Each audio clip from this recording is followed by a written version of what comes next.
Greetings, people of the interwebs. Jake here, and this is just a quick video that I wanted to do on my theory as to why it seems like none of the Fantastic Four movies seem to really go over that well. Whether it be box office wise, they don't make a whole lot of money, or critically they don't go over very well, or a combination of both. And I don't think.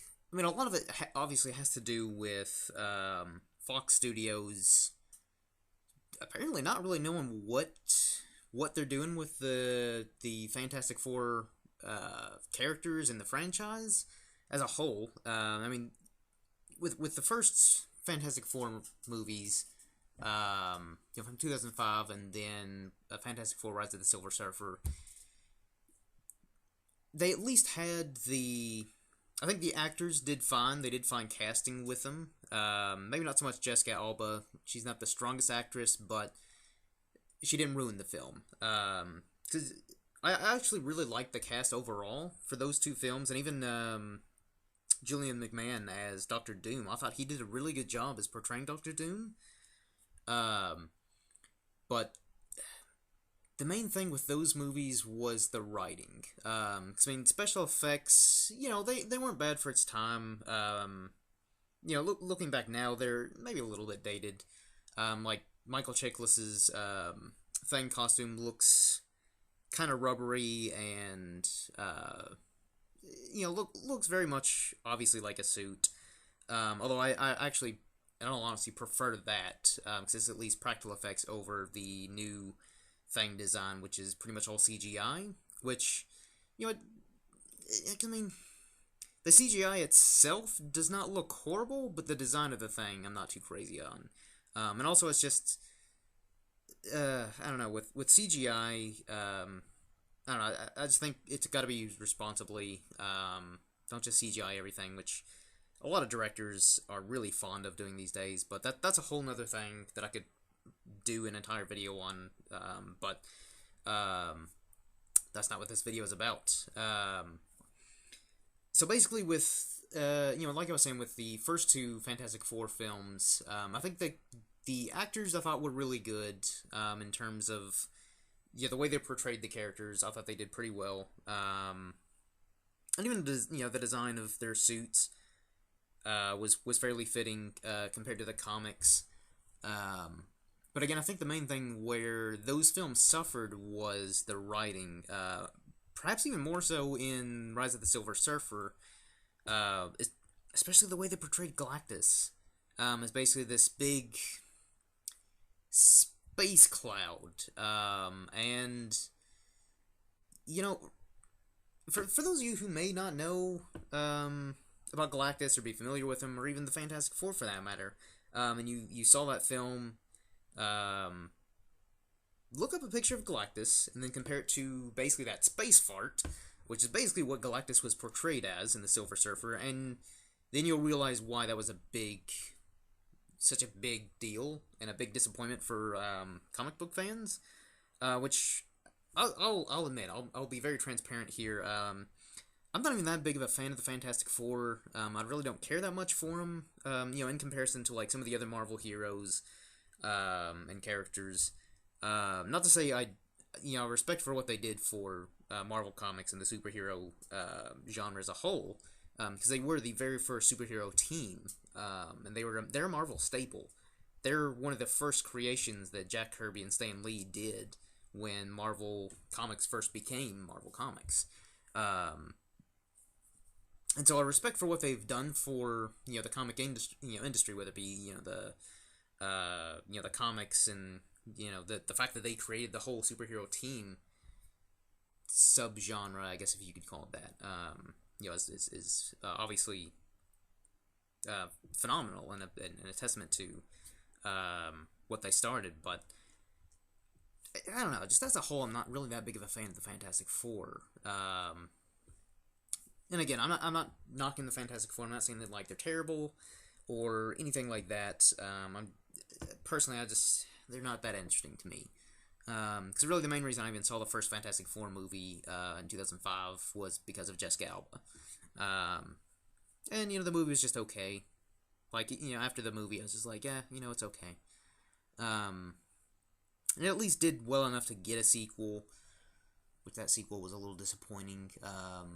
But uh, I guess I'm getting a little off topic. But hey, that's normal for Pasty Pill Productions.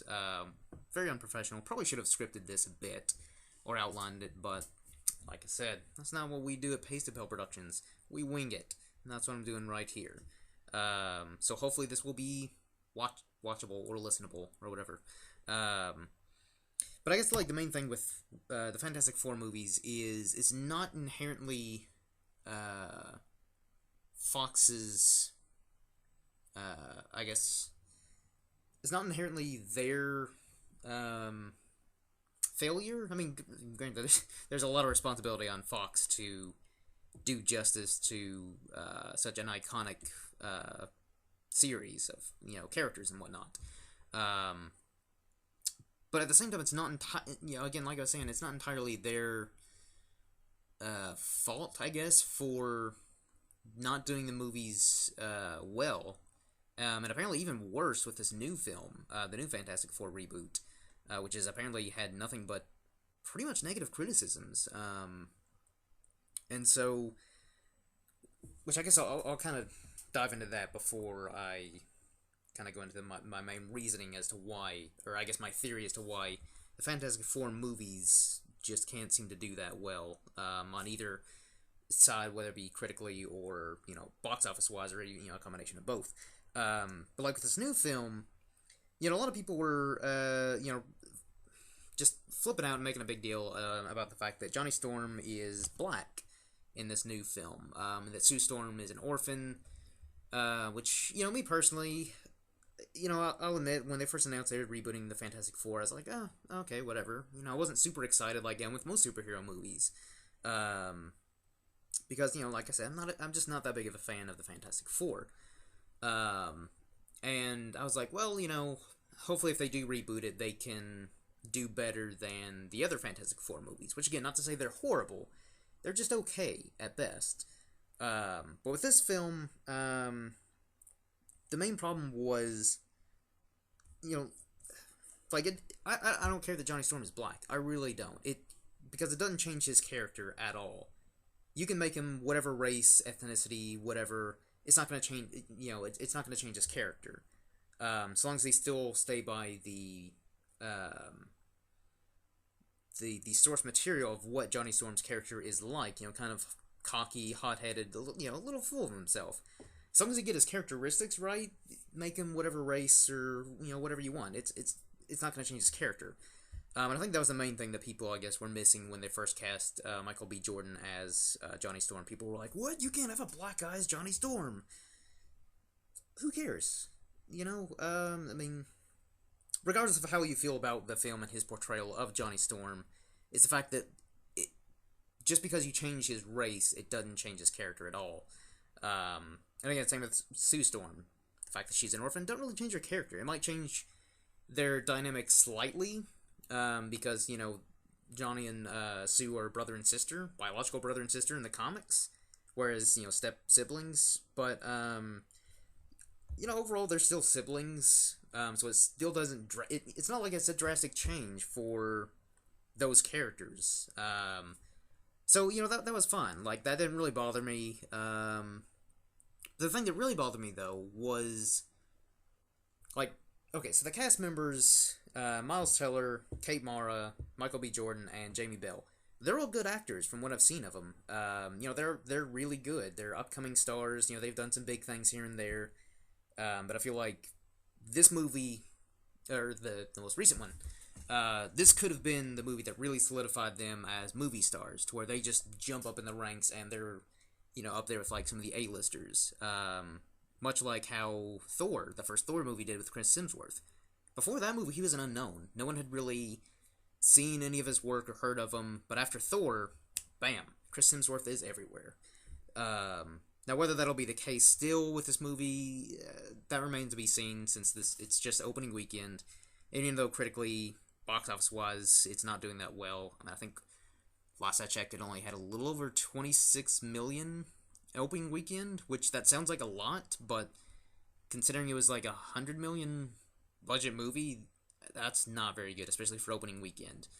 Um, but my problem with the cast was they just don't fit the characters they're portraying. Which I know sounds kind of weird. You think you could, as long as you have good actors in a role, it's going to be good, but that's not always the case. And that was really my main issue with this cast. Is again, they're all fine actors. I like what I've seen them in, but they just didn't look the part.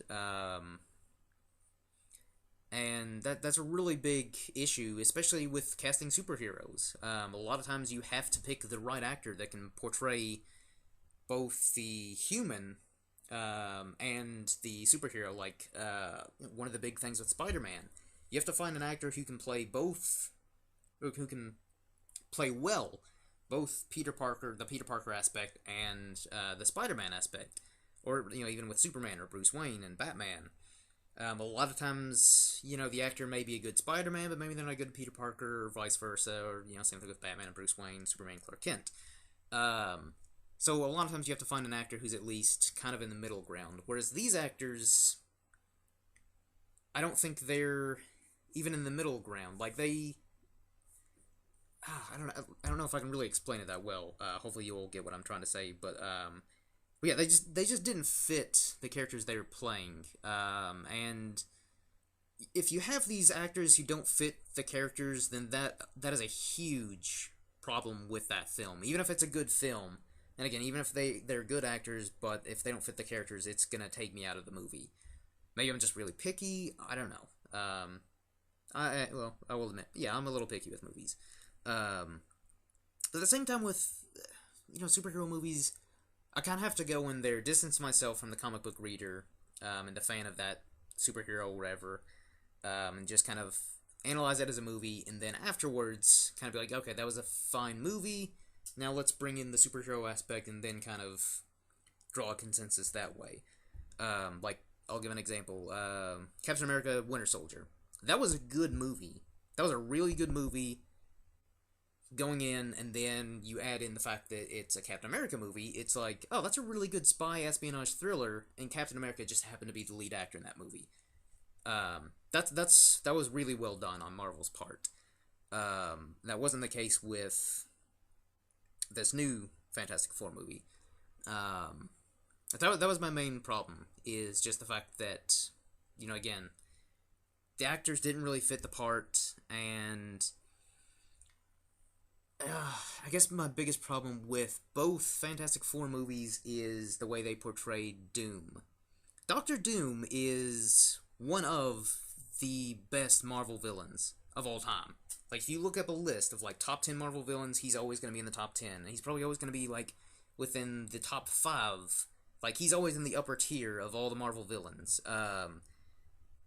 And either the old, the first Fantastic Four movies from 2005, rather than Silver Surfer, or this new one, that could have been one of the redeeming qualities with those films, to where you're kind of like, well, it wasn't that great of a movie, but Doom, Doctor Doom, they did him well, I'll go see the next movie, or if they make a sequel to this current one, if they had done Doctor Doom well, it's like, okay, I'll at least go see the second one because Doctor Doom will be in it, and they portrayed him so well.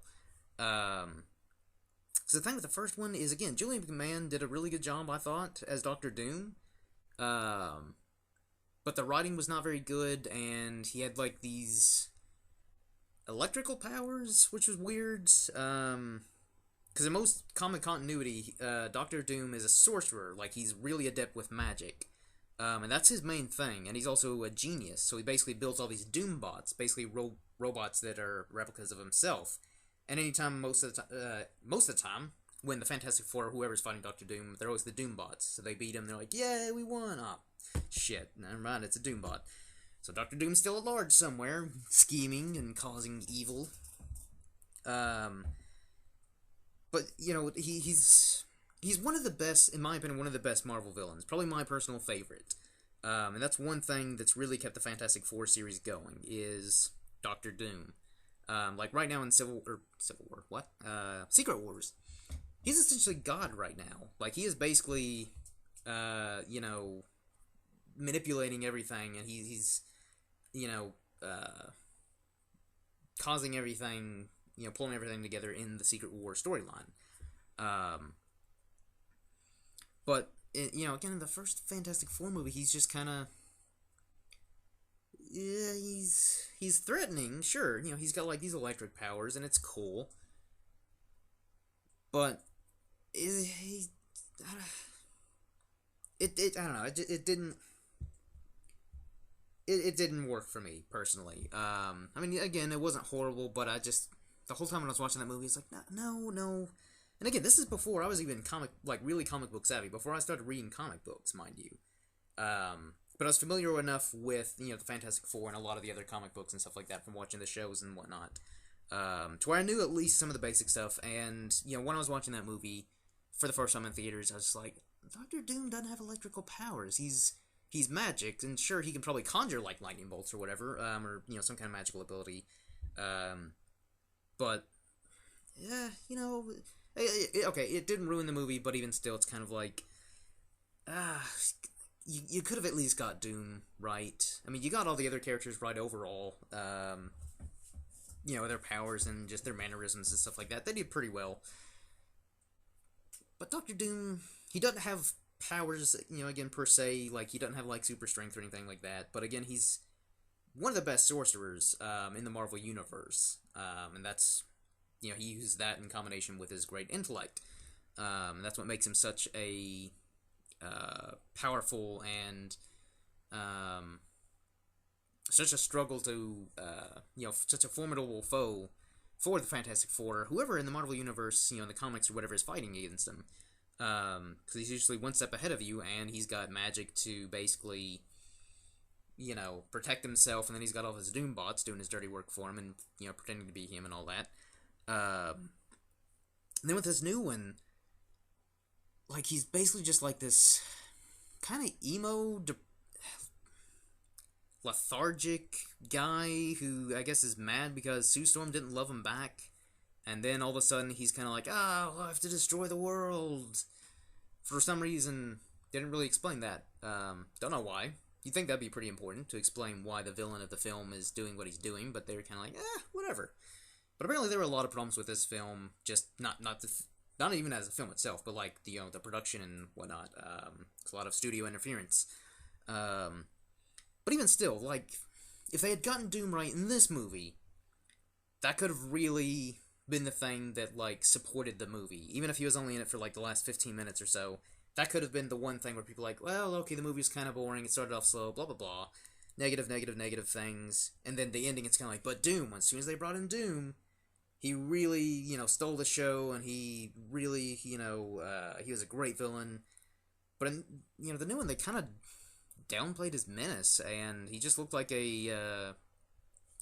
those crash dummies. He just looked like a silver crash dummy. And again, his powers, they didn't even get that right again. You'd think they would learn from their first run with the Fantastic Four. They'd be like, okay, here's what we did wrong, let's try and rectify that. And I'll give them this. I like the fact that they were trying to change change it up. Change the story, the story of the Fantastic Four, change the origin or whatever, loosely based on the Ultimate Universe. That's fine. That's cool that they're trying to change it up a little bit to kind of, maybe distance himself from the first run of Fantastic Four, or just to change it up for the sake of being different. That's perfectly fine. But again, with Doctor Doom, they didn't get him right at all. Probably even worse. They probably even did a worse job with this new Doctor Doom than in the first film, or two films, rather. And that's what kills me, is because even though I don't care much for the Fantastic Four as a team, or even so much the characters, like the characters are, they're okay, the team's okay, but Doctor Doom is one of my favorite Marvel villains, because he is amazing, and that would have been one of those things where that could have redeemed it for me if they had done Doctor Doom right. But they didn't, and again, the Fantastic Four, they are a staple of Marvel. They were one of the first Marvel comics. Like, once Marvel became Marvel, because before they were Timely Comics, and that's when they had, like, Namor, the Submariner, Captain America, Then once it became Marvel and Jack Kirby and Stan Lee were in charge, they created Fantastic Four, they created Spider-Man, X-Men, and a lot of the other iconic and classic Marvel heroes we know to today. And the fact that Fox apparently can't seem to do the series justice is kind of it's sad. And even if you like the movies, whether it be like the first run of them or the current one, that's perfectly fine. Again, I'm not trying to knock the Fantastic Four or anything. I'm just saying for what the Fantastic Four has contributed to the comic book world, you would think, especially this time around, their second go at the Fantastic Four, they would actually try and be like, hey, okay, so here is our best effort at making the Fantastic Four and basically reinvigorating it. So that way they're back on the map as being like a mainstay with the with the movies, the comic book movies right now. But ultimately they failed. I mean, sure they had, there were some cool moments and some things that they maybe not did right per se, but I guess just there are some moments that weren't bad or horrible in this new Fantastic Four movie. But it's still, I don't know, like I don't know. It's just the fact that they could have really brought it back on the map and brought glory to the Fantastic Four. I guess is the main problem, and it seemed like they didn't put a whole lot of effort into it, or maybe the director Josh Trank apparently had a vision for a Fantastic Four movie that would have been better than what we got. Whether that's true or not, probably, because his new one was not great. Now, whether maybe it was better, maybe his original vision would have been better than the first couple Fantastic Four movies. Maybe, that's possible. I still don't know if he would have done what Marvel Studios could do with the Fantastic Four, because with their cinematic universe, they've really been knocking it out of the park. Even their weaker movies are still overall good. But I guess coming to a close, more or less. I said this would be real quick, but it's going on like over 20 minutes. But I guess like the basis for my theory as to why the films aren't doing well is because, in all honesty, the Fantastic Four have become kind of irrelevant in the past few years, like in the comics. And again, I'm not trying to knock the Fantastic Four, say anything negative about them or trash talk them or anything. Even if I'm not that huge of a fan, it's kind of the sad truth is that, for whatever reason, they've just kind of become irrelevant in the comic world. Like the standalone comics of Fantastic Four. Like, obviously they were pretty big in like the Civil War storyline and Secret Wars, and they've been a part of the Marvel universe for a while. They've been a part of like the big events, and they've been pretty important. But the standalone series, and just I guess them as a whole, they've kind of become irrelevant. And again, I hate to say that because of what the Fantastic Four have contributed to the comic book world.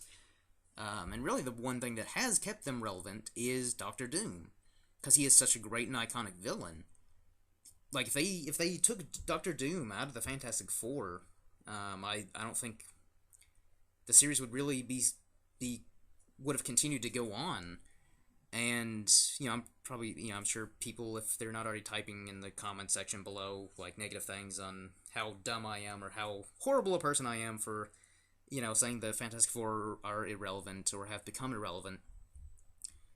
Oh, like, okay, to, I guess, kind of reiterate and kind of add some validity and some weight to my statement as to why you can hopefully at least see where I'm coming from. Whether you believe, whether you agree with me or not, that's, perfectly fine. That's up to you. By all means, agree, disagree, whatever. But when Marvel Comics canceled the Fantastic Four series in an attempt to damage the movie, like this, before the movie came out, obviously. This is several months back, sometime last year, they canceled the entire Fantastic Four comic run. So that way it wouldn't help promote the movie at all, and they could try and get the rights back. But the fact that they canceled the Fantastic Four, one, kind of shows, that it's kind of irrelevant, and also the fan base, they really weren't up in arms about it.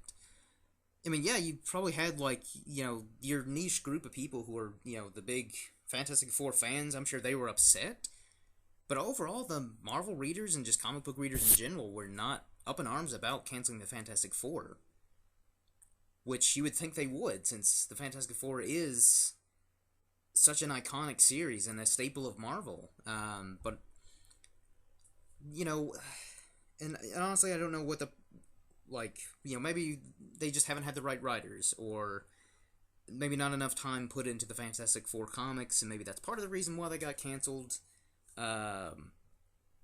Because they weren't. I guess and part of it, they weren't making enough money on the Fantastic Four comics to where it hurt them to cancel it.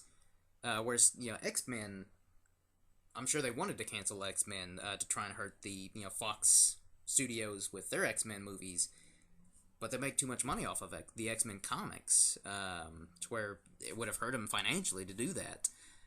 So I think, again, it kind of just shows the Fantastic Four have become kind of irrelevant in the comics. And if they're irrelevant in the comics,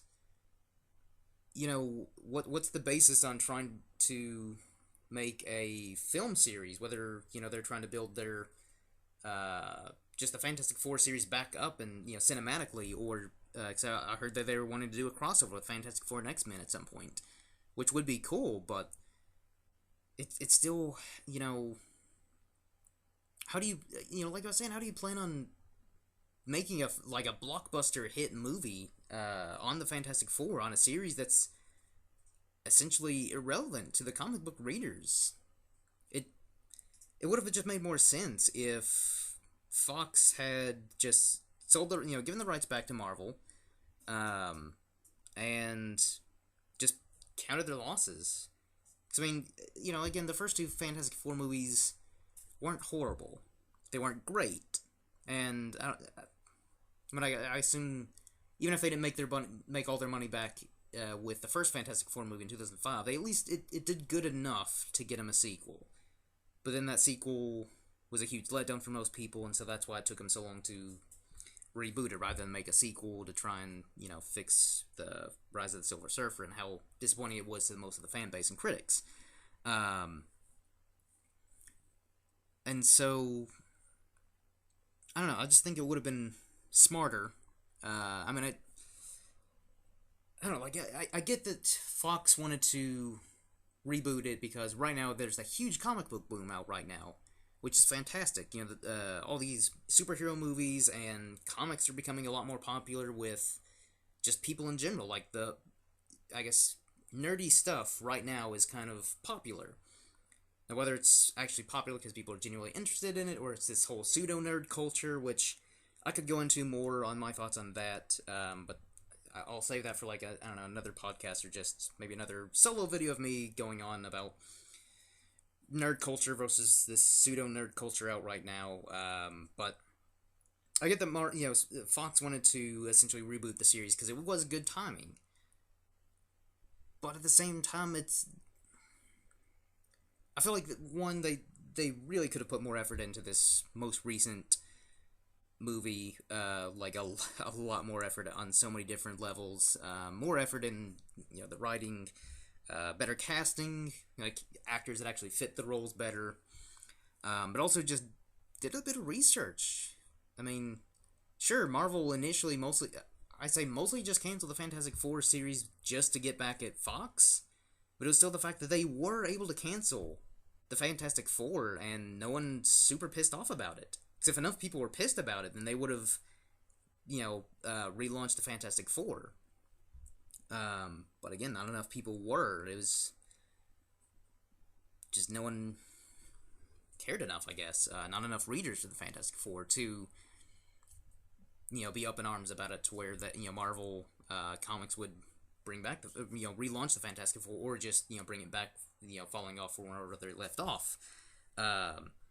So I think if Fox had just kind of taken that in consideration, and just been like, you know what, whatever. We'll give Fantastic Four back to Marvel. Um, because yeah, I don't know, they seem to be doing fine with the X-Men movies. Say what you want about them. I mean, sure, the first three, mostly the third one, was not great. Nor was Wolverine Origins. That was not very good at all. But Days of Future Past and First Class were really good. Were really good movies. And the second Wolverine movie was a step in the right direction. I'll give it that much. But they at least have learned their mistakes from the first three X-Men movies, and they're trying to fix that, which is good. Wish they had done the same effort in Fantastic Four, obviously, but they didn't. Now, again, there are a lot of problems with it, within the studio, the director, and, a lot of rewrites and reshoots and all that stuff. So, obviously, there were a lot of problems, and I get that, but it's still... They could have put a lot more effort into it, in so many different ways to make the movie work. But here's the thing, too, though, and, again, this is all my opinions. I'm sure a lot of people will disagree, on what I've been saying about the Fantastic Four, especially if you're huge fans of Fantastic Four, which, again, good on you. Fantastic Four, fine. I'm just personally not a huge fan of them. But let's just say, since the movie is apparently not doing very well box office-wise and critically, and even though they have a sequel already, written up and everything, and they planned on doing it, I guess, in, the next couple of years, but let's just say they decide, you know what, it's not worth it. This one didn't go right. This was our second attempt, or third, depending on if you want to say, the Rise of the Silver Surfer was to try and beat out the first one, whatever. But basically, it's a second to third attempt at the franchise, and they didn't meet expectations. So let's just say they do finally, alright, here you go, Marvel, you can have the rights. We did what we could, and they count their losses. Because I think one reason why Marvel has, Inhumans and Captain Marvel up there, in the upper tier of their slot of movies, is because they were probably if X-Men and Fantastic Four don't go that well, we can bump up Inhumans to a later date and have X-Men for 2019, I think, is when Inhumans is supposed to come out, and I think about the same for Captain Marvel. And so, and let's just say Marvel did, they got the rights back to Fantastic Four, and they wanted, they bumped Inhumans to 2020 something. And instead they were like, okay, our Fantastic Four movie is going to be slated for 2019. Now, granted, the comic book fan base, they're all for it. They've been dying for Marvel to get the rights back to Fantastic Four and X-Men for a really long time now, especially after, after they launched their cinematic universe and how well they've been doing with it. And again, myself included, I would love Marvel to have the rights back to the Fantastic Four, but to the average moviegoer who may not even be aware that there's the Fantastic Four, X-Men are completely separate from, the Marvel Cinematic Universe with, the Avengers and everything, and even if they are aware of it, it's, to the average moviegoer, they've already seen two different iterations of the Fantastic Four. So if Marvel decided to slate their Fantastic Four for whatever date, again, let's just say 2019, your average moviegoer probably isn't going to be that excited. Because they're already thinking, oh, I've already seen the 2005 Fantastic Four movie, it was okay at best. And then this new one wasn't really any better. Whether it was better or worse, whatever, it's still not quite hyped up. No one's really been saying a whole lot of positive things about it. Again, the most positive thing I've heard about it is just okay. So your average moviegoer probably isn't going to go see a third attempt at Fantastic Four. And so I feel like what Marvel needs to do, again, if they do get the rights back, and hopefully they will, because Marvel will do it right, I don't want them to do a Fantastic Four movie anytime soon. And you're probably gasping right now. You're like, what are you thinking? Well, it's because I want the franchise to go well. But this movie now that's apparently tarnishing the Fantastic Four name, with a lot of the comic book readers, they're pissed at how much they screwed up with the Fantastic Four. Give it time to give us time to miss the Fantastic Four. Just like kind of distance yourself from the Fox versions of Fantastic Four. Like, by all means, add members of the Fantastic Four or even the whole team in, like, a Marvel Cinematic Universe movie. Like, say, you know, again, they get their rights back and they can add them into Infinity War Part 2. That would be fantastic. No pun intended. But yeah, that would be great to have them fight alongside the Avengers and a lot of the other mainstay Marvel characters in the MCU. But I think that would be the better way to approach it. Like, introduce them slowly into, like, some of these other movies and just kind of test the waters. Be like, okay, how did the audience respond to the Fantastic Four being and again, I'm going to use Infinity War Part 2 as an example.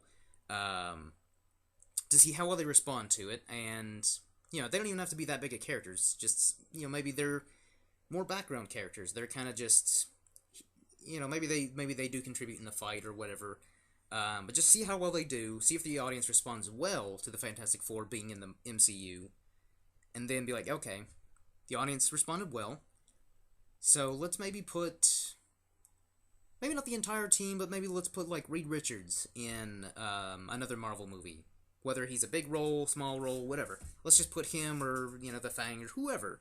Let's put them in one of the movies, or, you know, again, by all means, add the entire team as, you know, a supporting cast or whatever to one of the movies.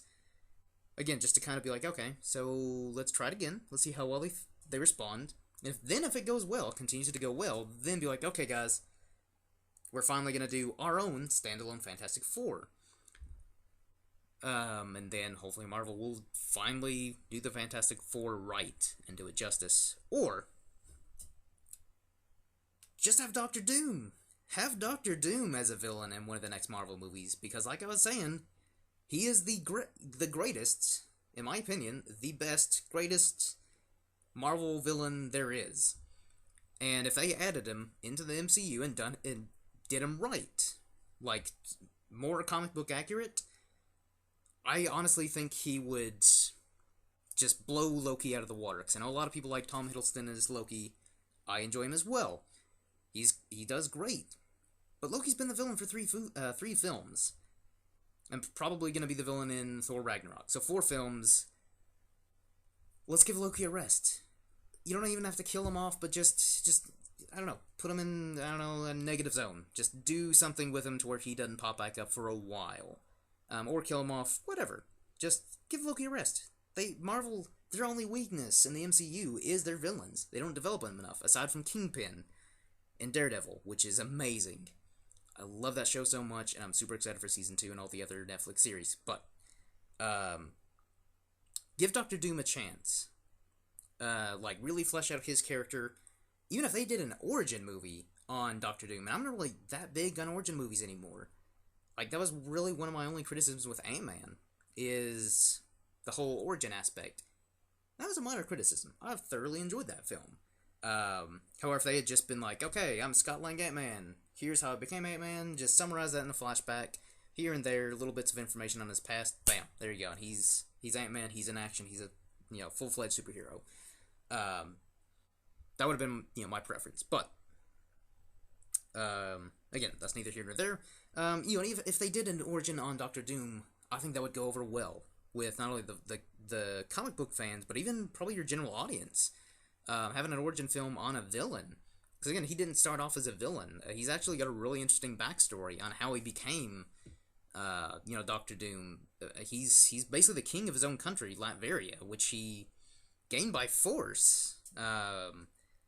So it'd be really interesting to see, you know, again, even if they didn't do another Fantastic Four story, just do a standalone Doctor Doom film, and I would be all for it, and I feel like a lot of other people would be for it as well, because, again, he's such a great character.